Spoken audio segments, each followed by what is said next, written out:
লাঞ্চের ছুটি হয়েছে, বন্ধুরা সবাই একসাথে বেড়াচ্ছি অফিস থেকে। তো লাঞ্চের আগে একটু বৃষ্টি হয়েছে আধা ঘন্টার মতো।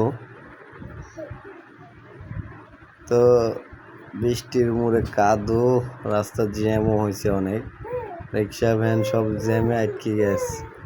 অনেক মানুষজন আসতেছে, আমরাই বেশিরভাগ গার্মেন্টস থেকে বাড়াইছি, তো মেয়েরা ছেলেরা সবাই বাড়াইছি। তো জ্যামের কারণে রাস্তাটা একবারে ব্লক হয়ে গেছে, সামনে পানি, অনেক পানি জমছে, রাস্তা কাদো, মানুষজন এক সিরিয়ালে যাচ্ছে আসতেছে, আমরা যেতেই পারতেছি নি, এতটা জ্যাম। তো কিছু কিছু মিয়া তো খালি পায়ে দৌড় মারছে। আসলে গার্মেন্টসের মানুষের অনেক মনে করেন যে কনফিডেন্স থাকে যে গার্মেন্টসে আমার আগে ডিউটি মানে সময় মতো পৌঁছান লাগি। তো অনেকেই মনে করেন যে চাকরি বাকরি চলে যেতে পারে বা গালাগালি করতে পারে, এই কারণে সবসময় তাড়াতাড়ি করে।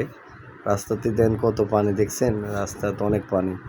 এই যে আমার আগে 2-3 মেয়ে যাচ্ছে, অনেক জোরে যাচ্ছে, দৌড়ের উপরে আছে।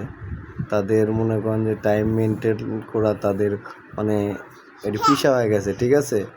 প্রতিদিন রুটিন, বৃষ্টি মানে না, তারপরে ঝড় বৃষ্টি রোদ কিছু মানে না তারা। আসলে গার্মেন্টসের মানুষ অনেক পরিশ্রম করে, মানুষ খুবই পরিশ্রম করে। তাদের পরিশ্রমের মানে মূল্য আমরা গার্মেন্টসের মালিক মনে দিতে পারে না। যদি দিতে পারতো তাহলে আরও পরিশ্রম বেশি করতো। যেরকম মনে করেন যে একটা মানুষ সর্বনিম্ন 20,000 টাকা বেতন পায়, তাদের মনে করেন যে মাস কি আসলে রোমবার টোমবার দেওয়া কিছুই থাকে না, তারপরেও অনেক ভালোবাসে তারা গার্মেন্টসে।